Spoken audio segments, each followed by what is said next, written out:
You mentioned NATO. Like, what kind of implications are going on there now? You've also mentioned that the Poles and the Lithuanians are kind of fired up to take this fight, but nobody else is at this point. You also mentioned the cruise missiles, and in a desperate Zelensky's hands, firing those into Russia could be his last-ditch move. And if you do that, Russia has to respond, and then everything gets escalated and gets more and more dangerous. Well, first of all, the Russians will not use a nuclear weapon unless someone uses a nuclear weapon against them. Explain that, because you said that's a sign of weakness to use the nuclear weapon, and they're not in a weak position. Right. I mean, there's no reason for them to use a nuclear weapon. They have right now the advantage of overwhelming high-end conventional combat capability. The reason Ukraine still has forces fighting is because the Russians have not decided to attack and annihilate them. That's the thing that will likely happen if these cruise missiles that were promised to Zelensky fall into his hands. His regime is so desperate that they will attack targets inside Russia. Now, I'm sure the Russians will shoot down most of them, maybe only half of them. Who knows? How many cruise missiles have to hit Moscow or Belgrade or Rostov or any other Russian cities before somebody says to President Putin, why haven't you stopped this? And then it's over. Absolutely, it will end. As I said, you've got hundreds of thousands of troops in reserve.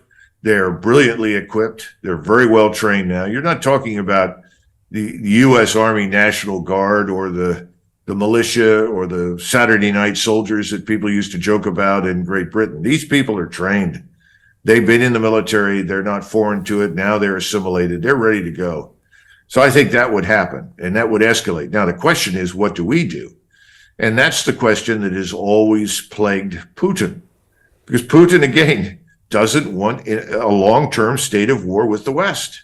China doesn't either. China wants to extend this one belt, one road all the way to Europe. As long as Ukraine is disintegrating and in chaos, it can't do it. Everybody wants to get back to that on the other side. I think there are Europeans who are privately saying, look, this is crazy. We've got to get back to normal too. We can't go on much longer. You know, you see demonstrations in Bulgaria, in Moldova, in Romania, all against this notion of war with Russia over Ukraine. It's not because they hate Ukrainians or love Ukrainians or hate Russians or love Russians. They want to get back to normal. They want this to be over.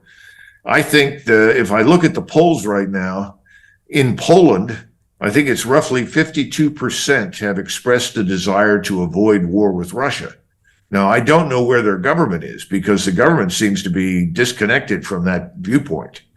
And you're right. The Poles and Lithuanians could field a force, I don't know what size it would be, that could conceivably intervene in Western Ukraine. And I've tried to tell them when they've asked me, I've had people call from Poland and say, what do you think will happen? And I said, well, even though your governments stand up and say, we're doing this on our own, this is not a NATO event, the Russians are going to say, this is a Trojan horse for NATO. These people are in NATO. And so, again, when the alliance expanded, there were voices inside NATO that said, you know, Eastern Europe is a different place. There are people there with agendas because the outcome of the war did not suit them. I mean, Poland and Lithuania used to be great powers. They controlled vast strips of territory. Romania lost territory. Hungary lost territory. I mean, the World War I was bad. World War II was worse. So you have all these anti-status quo powers that join NATO. And then what do they want to do? They want to leverage us, the United States and its allies, to pursue their agenda. This is wag the dog on an international scale. It's crazy. We have no interest in restoring the Polish-Lithuanian Empire that existed from 1459 until 1794. At least I don't see anybody willing to suit up in Great Britain or Germany or France. Let's go rebuild it. These people want to do that. That's their privilege. They should get out of the alliance, leave NATO, fly to Moscow. I mean, frankly, Putin knows his history well. He has spoken publicly and said repeatedly, we know that the people in Western Ukraine do not want to be ruled by us. We don't want to rule them. That's not the issue. And then he said they'd probably be happier with the Poles. Well, maybe, maybe not. There's not a perfect history of harmony and love there between the Poles and Ukrainians either. But he understands. But right now, that's not the issue. For him, the issue is if Ukraine becomes a member of NATO, I've got a permanent enemy camp right across the street on my border. I've got missiles minutes away from all my major cities and my military capabilities and my deterrent. That's unacceptable. So Jim Rickards has just recorded a video that's not available to anyone in the public, and he's going to be talking about how this upcoming recession is going to be fast, it's going to be bloody, it's going to be nasty. But at the same time, he's going to show you how you can position yourself to profit from all of this chaos. Now, we've made this video only available to our viewers. Go to londonreal.tv/Jim. Watch that immediately. I can't say enough good things about Jim Rickards. He understands the global economic system better than any guest I've ever had on London Real. His predictions are almost uncannily true, and you can learn how to profit from his vision, from his expertise, and his understanding of economics. So go to londonreal.tv/Jim or click the link below. It's an excellent, excellent look on what's going to happen in the future and how you can position yourself to profit from that. Jim is one of the best in the business, one of my favorite guests on London Real, and he's very, very good at predicting the future and showing us all to profit from it. So click the link, and I hope you enjoy. The greedy bankers are about to do it again. In 2008, they crashed our financial system and nearly bankrupted the entire global economy. Then they received trillions of dollars in government bailouts. And after, they demanded fat bonuses paid for by you, the taxpayer. It turns out the banks haven't just been screwing the American taxpayers, they're also screwing over their investors. Turns out the banking industry is the worst place you could put your money, despite enormous taxpayer bailouts.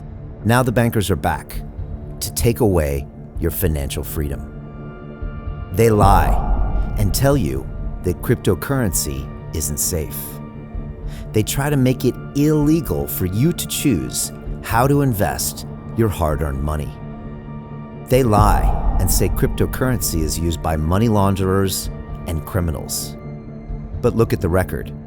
It's the banks themselves that launder hundreds of billions of dollars every year to the biggest criminal operations in the world.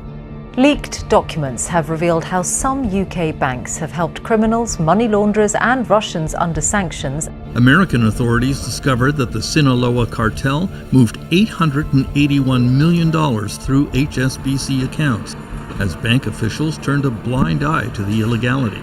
The bankers lie and say cryptocurrency is not a real investment. Meanwhile, the smartest CEOs in the world are buying billions and billions of it. The truth is that banks lie about cryptocurrency because it makes them scared. The banks take $9 trillion per year of your hard-earned money, and they are worried that they will finally be exposed. They're scared because crypto means they can no longer control your money, which means they can no longer control you. They are scared because you might actually understand your money and intelligently decide what to do with it.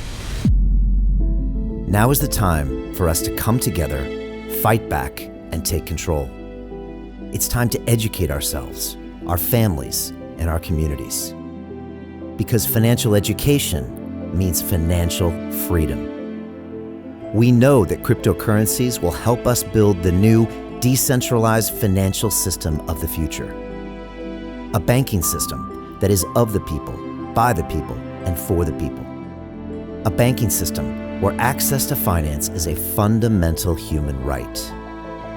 A banking system that is free and fair and welcomes all humans on this earth. The DeFi revolution is happening. We, the people, can no longer be fooled. We choose to take control of our finances. We choose to take control of our freedom. We choose to take control of our future. Join us, and let's take back our financial freedom forever.